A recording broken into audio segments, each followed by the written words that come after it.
You finished Baldur's Gate 3, and now nothing feels like enough. That's normal. The genre it belongs to has decades of games behind it, and some of them are better in specific ways than BG3 itself. This list covers a whole bunch of them, from direct spiritual predecessors to modern indie entries to overlooked gems that never got the audience they deserved. Start anywhere.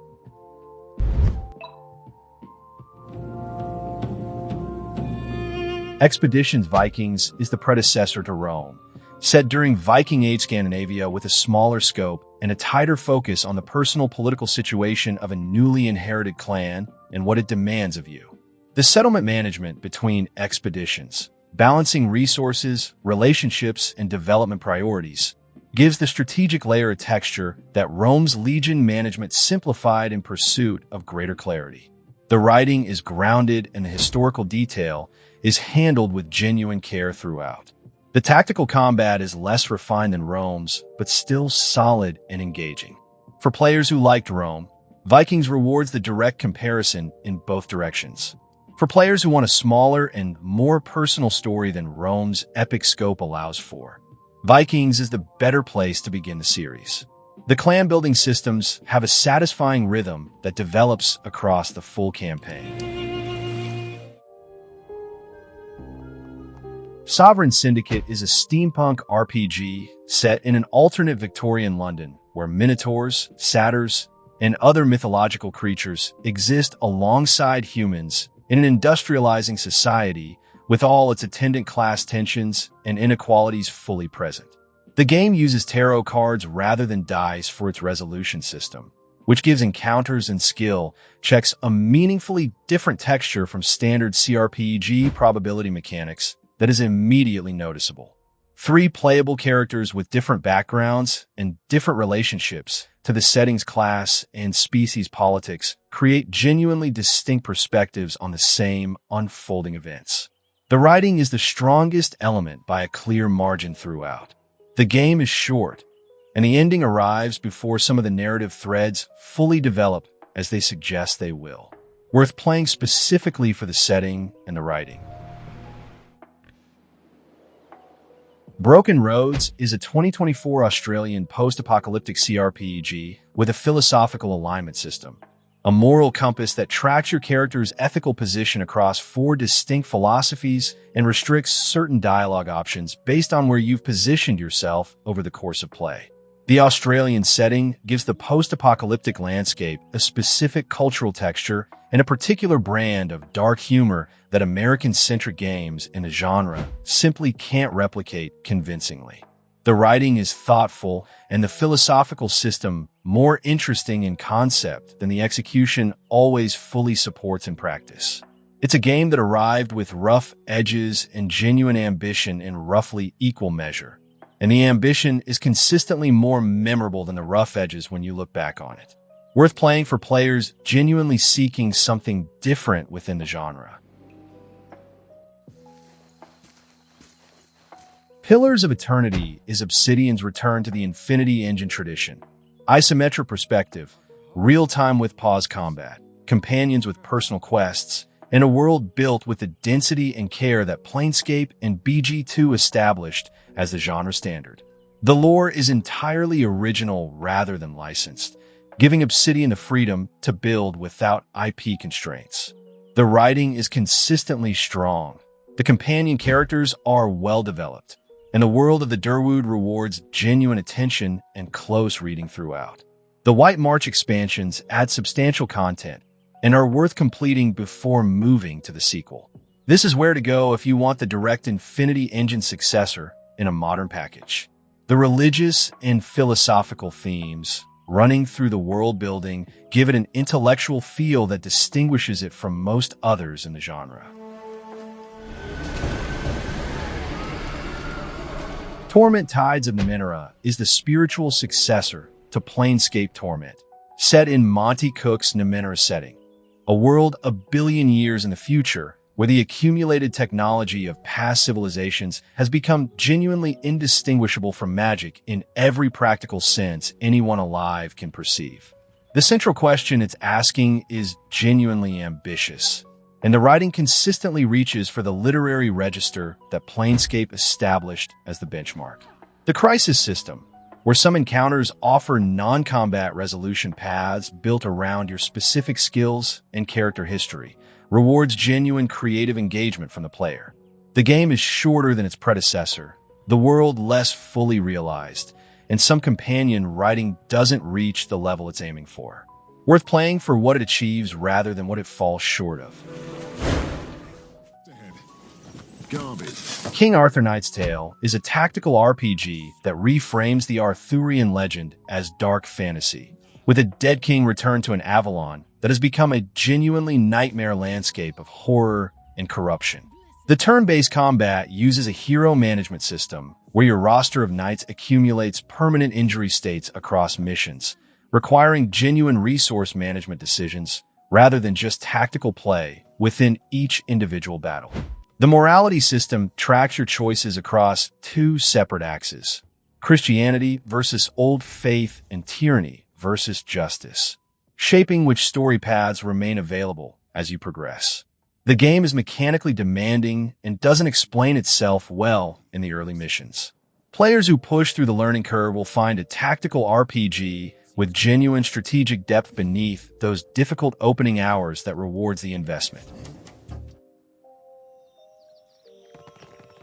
Pillars of Eternity 2 Deadfire refines every system from the first game and adds a sailing and exploration layer that gives the world a geographic texture the original's land-based travel simply couldn't achieve. The companion writing is better than the first game, and the additions are more fully realized here than their earlier appearances suggested they could become.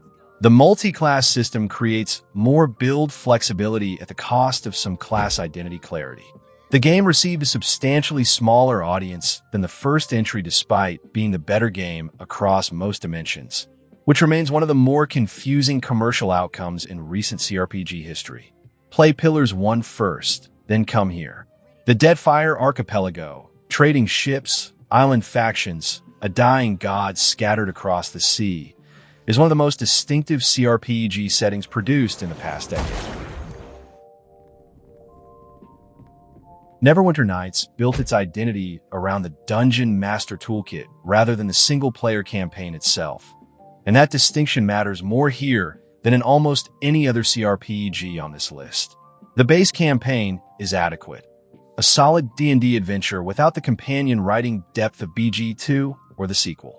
The real value is in the enormous community module library, hundreds built using the same tools BioWare used for the base game. Enhanced Edition is the right version and includes the best official expansions, Shadows of Undrintide and Hordes of the Underdark, which together form a substantially better game than the base campaign alone. If you're willing to explore the module library seriously, the game has effectively unlimited content waiting for you. A Dance with Rogues in particular is among the best writing the CRPG format has ever produced anywhere. Skald is a modern old-school RPG that wears its inspiration, classic CRPGs, OSR tabletop design philosophy, Lovecraftian horror tradition, with full commitment and no apology. The pixel art presentation, the turn-based grid combat, the party creation system, and the encounter design all evoke the late 80s and early 90s computer RPG in ways that feel genuinely affectionate rather than purely nostalgic or ironic about the format. The horror tone is consistent throughout, and the writing commits to it without tipping into self-parody. The combat demands genuine tactical thinking and punishes casual approaches. Skald is compact with clear ambitions and the execution to match most of them.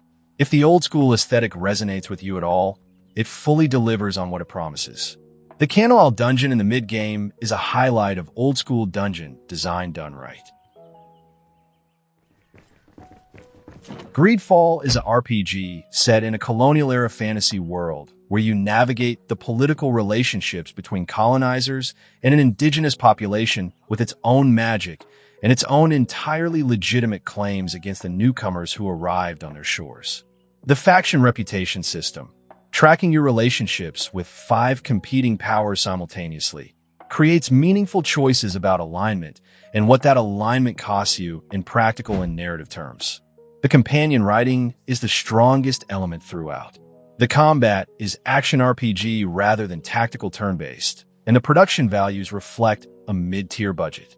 Greedfall does more with its political premise than its execution always fully supports, and the premise is genuinely interesting enough to make those gaps worth tolerating across the full runtime. Neverwinter Nights 2 is the game that BG3 players most frequently discover and wish had been made with better production values. The companion writing is among the best in the genre. They develop across the campaign in ways that feel genuinely earned rather than scripted toward predetermined emotional arcs. The story builds toward a finale with real narrative weight, and the journey there is consistently engaging throughout. The base campaign's real-time with pause combat is dated, but manageable once you settle into the rhythm of it. The Mask of the Betrayer expansion, which is legitimately among the greatest RPG expansions ever released, more than compensates for any rough patches in the main campaign. Play the main story, then go directly into Mask of the Betrayer. That sequential experience is the full package, and the DLC alone is genuinely worth the price of admission to the whole thing. The Age of Decadence is a Roman-inspired RPG with a character system so demanding that combat-focused characters are explicitly not recommended for first playthroughs by the developers themselves in the game's own documentation. It is designed around the idea that not every situation should be solvable by every character. A diplomat and a mercenary move through the same world with completely different options available, and the world is genuinely built to support both paths rather than normalizing everything toward combat solutions as a fallback. The writing is cynical and intelligent throughout and treats the player as a capable adult without ever condescending. The game is short by genre standards, which suits the tight design well. It demands engagement with its systems on its own terms and consistently rewards that engagement with genuine reactivity and a story that respects your intelligence. Pathfinder Wrath of the Righteous is Owlcat's follow-up in the game where they directly addressed Kingmaker's roughest edges while considerably expanding the scope. The mythic power system is where your character gains abilities tied to a chosen mythic path, and it creates genuinely different playthroughs with different tones and meaningfully different story content.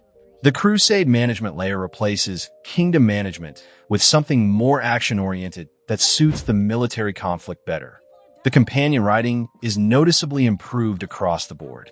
The game is long, complex, and demanding, and it rewards the investment more consistently than Kingmaker did. This is the better starting point for players new to Owlcat's work. The Lich Mythic Path in particular represents one of the most ambitious playthrough-altering systems a CRPG has ever produced. Warhammer 40k Rogue Trader is Owlcat's most recent CRPG set in the grimdark 40k universe, and it's the game that surprised most people who went in expecting a competent but derivative entry and found genuine ambition instead. The Rogue Trader setting, where you command a vessel with trading rights across the Imperium's frontier edges, gives you a scope and authority that most CRPG protagonists simply don't have, and the companion writing matches that scale with characters whose personal stakes are proportionally large and emotionally engaging. The turn-based tactical combat is complex and demanding across the full campaign. The game shipped with performance issues that subsequent patches have addressed. Rogue Trader is the most interesting CRPG released in BG3's immediate wake. Some of the companion arcs you might find to be particularly worth experiencing for anyone who appreciates strong character writing.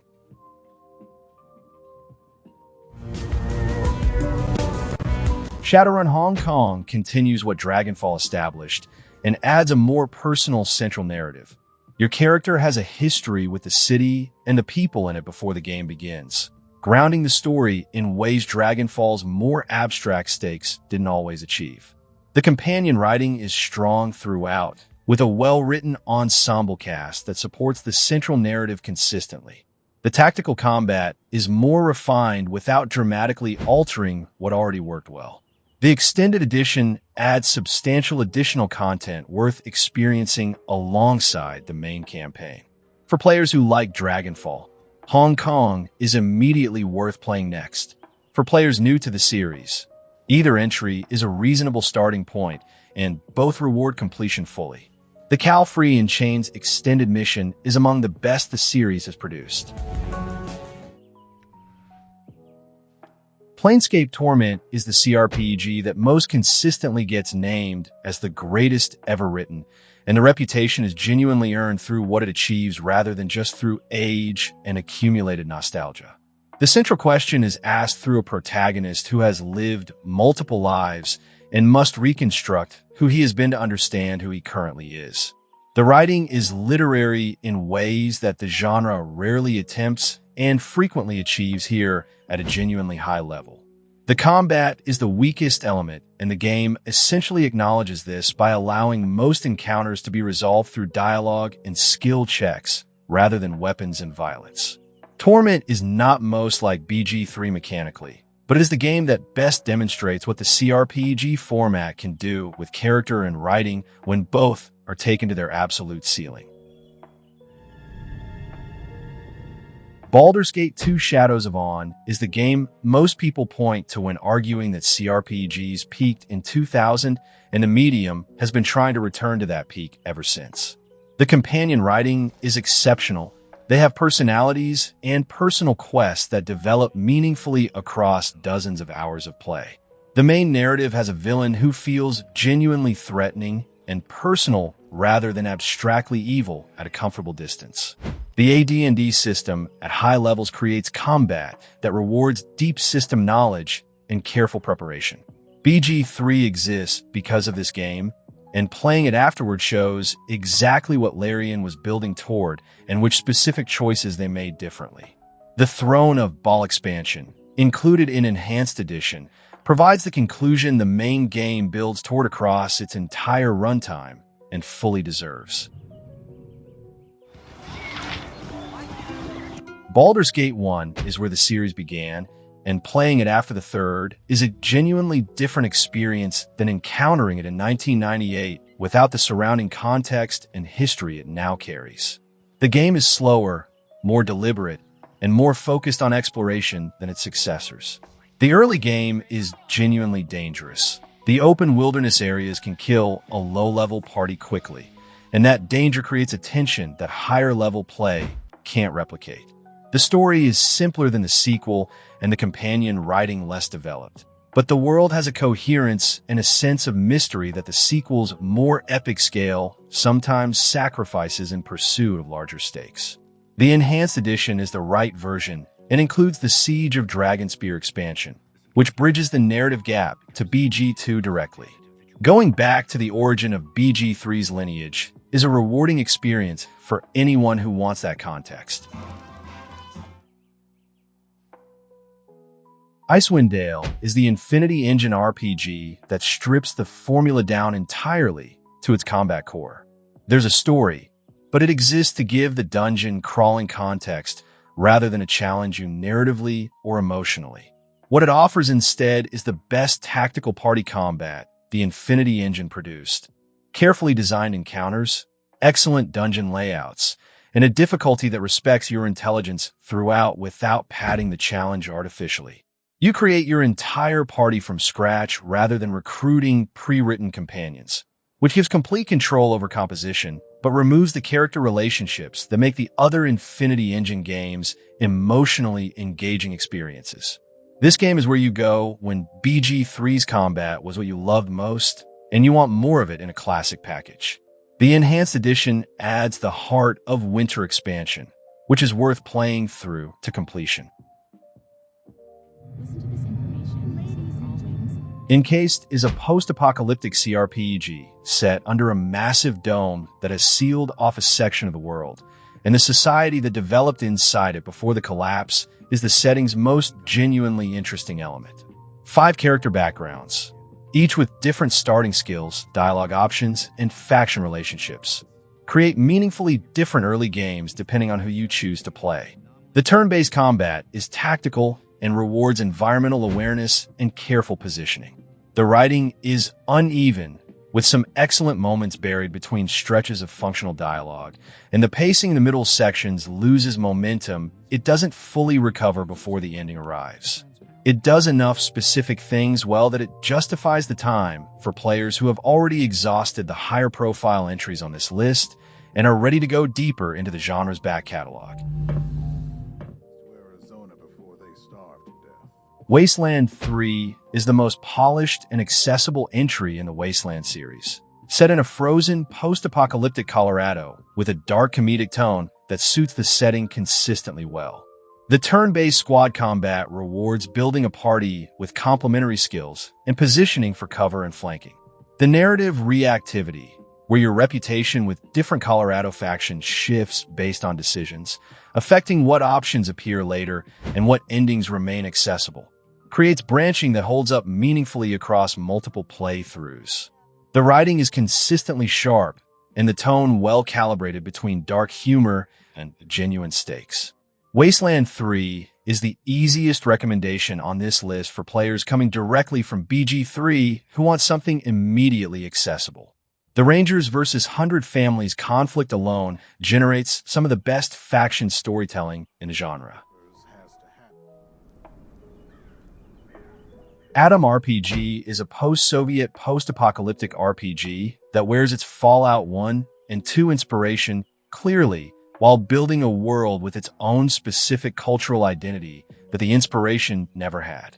The setting, a collapsed USSR in an alternate 1970s, gives it a texture and a kind of bleakness that Western post-apocalyptic games simply don't have access to, and the writing carries a dry, dark humor that suits both the material and the format. The turn-based combat rewards building a character around a coherent skill set from character creation rather than spreading points across everything. Trudograd, the standalone expansion, is equally strong and can be played independently without missing context. Both are genuinely worth your time if the setting connects with you at all. The expansion in particular is one of the more underrated post-apocalyptic games produced in recent years. The Temple of Elemental Evil is a 2003 Troika RPG that implements D&D 3.5 with a fidelity no other game has matched. The turn-based combat, organized around attacks of opportunity, flanking bonuses, ability action types, and the full action economy of the tabletop system, is as close to playing D&D on a computer as the medium has ever produced. The story is thin, the narrative minimal, and the NPC writing functional at best. And none of those things matter if what you want is D&D combat executed with absolute mechanical honesty rather than dramatic compromise. The community patch fixes the bugs that shipped with the original release and is completely essential before you launch. Install it first without exception. This is a game entirely for players who want the rule set faithfully reproduced above all else. If that description fits you, nothing else in the genre comes close to delivering it as completely.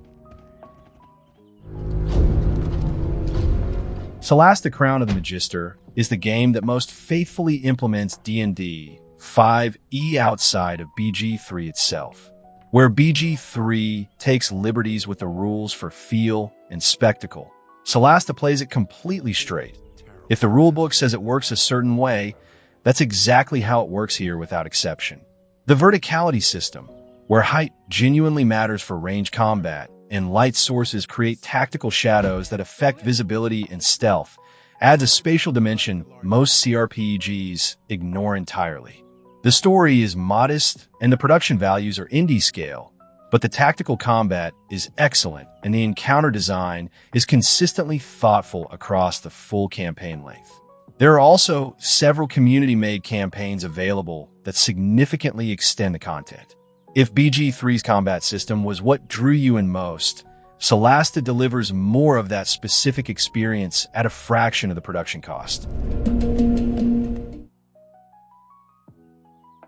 Dragon Age Origins might be BioWare's most mechanically demanding RPG and the one that most directly inherits the Infinity Engine tradition in a fully modern package.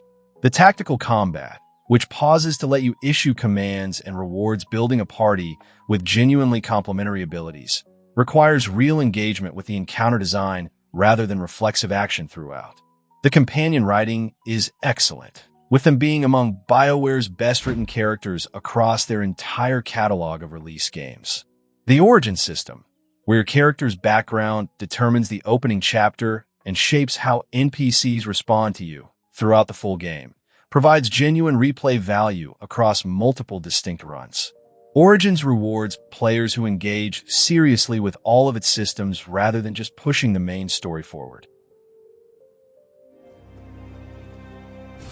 Tainted Grail: Fall of Avalon is a recent action RPG set in a dark Arthurian world where Avalon is actively dying and the familiar Arthurian myths have been reinterpreted as something grimmer and more morally grounded than the classic version suggests.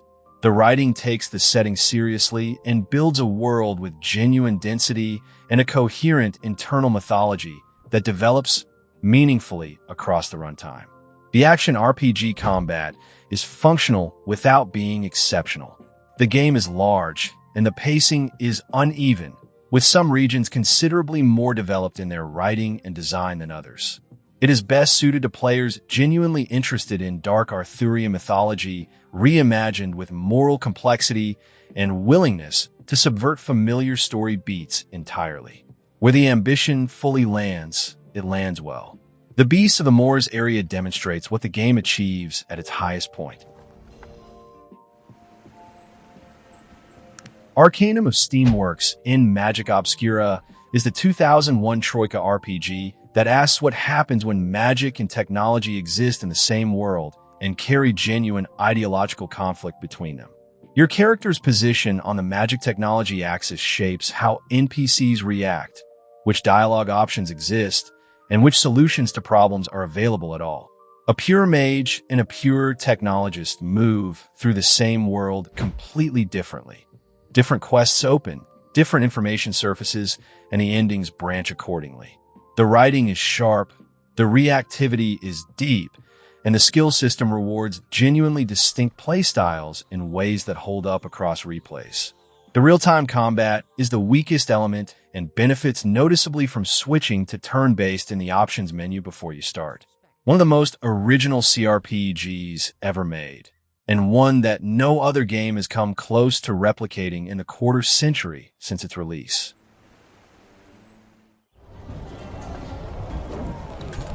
Expeditions Rome is a 2022 tactical RPG set during the late Roman Republic, and it delivers the best historical setting in the genre alongside turn-based tactical combat that holds up to serious scrutiny throughout. You command a legion, manage its resources and morale, and make political decisions that shape the factional conflicts of the late Republic, all within a story that treats the historical material seriously rather than as surface decoration. The companion writing is strong enough that the characters feel like people rather than stat blocks with backstories attached. It's the most polished game logic artists produced and the easiest entry point into their catalog. If the historical Roman setting appeals to you at all, this is the right place to start. The Legion-scale tactical battles offer something most CRPGs in the genre simply don't attempt at anything approaching that scope. Wildermyth is a procedurally generated tactical RPG that tells stories about ordinary people becoming legends, and the way it tells them, through illustrated panels, branching vignettes, and characters who age, transform, and die permanently, makes it unlike anything else in the genre. Your party members develop relationships, face personal crises, and occasionally sacrifice themselves in ways the game generates rather than prescripts for you. The tactical combat is straightforward but supported by transformation mechanics that give each character a distinct visual and mechanical identity throughout the campaign. The stories it generates are genuinely surprising and emotionally resonant in ways that feel earned rather than manipulated. No two campaigns feel the same, and the emotional investment it creates through procedural means consistently outperforms what you'd reasonably expect from the format.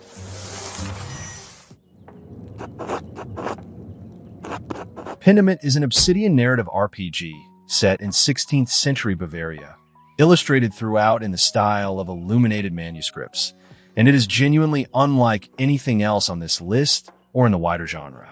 There's no combat. The game is entirely about conversation, investigation, and the choices you make as an artist caught between church, peasantry, and nobility across decades of small town's history. The writing is exceptional. The historical detail is accurate and worn lightly. The characters feel specific rather than archetypal, and the moral weight of choices made early reverberates clearly through everything that follows. Pentiment is short, brilliant, and earns genuine emotion by the time it ends. Nothing else in the CRPG genre comes close to resembling it in approach or execution. If you finish BG3 and want something that shows the medium can be quiet and literary, this is the answer. Lionheart Legacy of the Crusader is a RPG set in an alternate history where the Third Crusade unleashed magical energy that permanently transformed the medieval world, and the first third of the game, set in Barcelona with rich urban environments, political intrigue, and dialogue-heavy quest design across a dense and interesting city, is as good as anything Black Isle ever made in their full catalog. Then the game shifts into a dungeon crawl for its remaining 2 acts and abandons most of what made the opening so genuinely compelling. And the tonal whiplash is severe enough to damage the overall experience substantially. Lionheart is worth playing specifically for Barcelona, with a clear understanding going in that what follows that section is a different and significantly lesser game. Manage your expectations accordingly, and the opening hours will reward you properly. Tyranny is Obsidian's RPG where you serve an evil overlord who has already won. And the central question is what it means to do good within a system that is fundamentally and irreversibly unjust. The faction reputation system, where your relationships with competing powers shift based on every decision, creates a political web that most RPGs simply wouldn't attempt to construct. The spellcrafting system, where you combine sigils to create custom spells with specific shapes, targets, and effects, is one of the most flexible magic systems any CRPG has shipped. The game ends before it fully develops its world, which is the main frustration players consistently come away with. What exists within that shorter runtime is genuinely excellent and more than worth the time it asks for. The world Obsidian built here deserved a sequel that never arrived, and that absence remains a genuine loss for the genre as a whole. Underrail is a hardcore post-apocalyptic CRPG set in an underground civilization, and it is the most demanding game on this list by a significant margin. The character build system is deep enough that a poorly constructed character can make certain areas of the game functionally unwinnable, and the game provides minimal guidance about which builds actually work or why. The reward for accepting that difficulty is one of the most satisfying turn-based combat systems in the genre, a world with genuine mystery and density, and an endgame that earns its revelations through patient setup across the full runtime.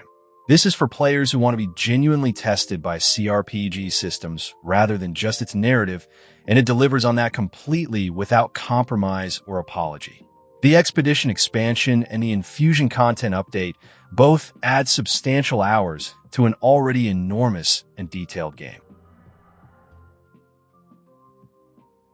Pathfinder Kingmaker is Owlcat's first CRPG and the game that established their reputation for mechanical ambition and genuine, uncompromising difficulty. The Kingdom Management System, where you build and govern a barony between adventuring, adds a strategic layer that most CRPGs don't attempt, and the system has real depth that rewards engagement rather than tolerating neglect. The main campaign is very long, and the real-time with-pause combat at high Pathfinder levels becomes intensely complex. The Definitive Edition is the right version, as it includes all DLC and significant balance improvements over the original release. Pathfinder Kingmaker is demanding in every sense, and players who meet those demands find one of the deepest CRPGs available anywhere in the genre. The companion roster represents some of Owlcat's strongest early character writing across the campaign. Shadowrun Dragonfall is the harebrained schemes entry that most players consider the best in the series, and the reputation is genuinely deserved by what the game achieves. The cyberpunk meets fantasy setting, where megacorporations and magic coexist in a near-future Berlin, gives the writing a specific texture that pure science fiction or pure fantasy couldn't achieve independently. The companion characters are well-written and have personal quest lines that reveal their histories in ways that meaningfully change how you read their initial presentations when you first encounter them. The turn-based combat is solid throughout. The Dragonfall Director's Cut is the version to play, as it significantly expands the companion content and additional missions that made the original memorable and worth recommending to anyone interested in what this genre can do. It remains one of the best small-budget CRPGs made.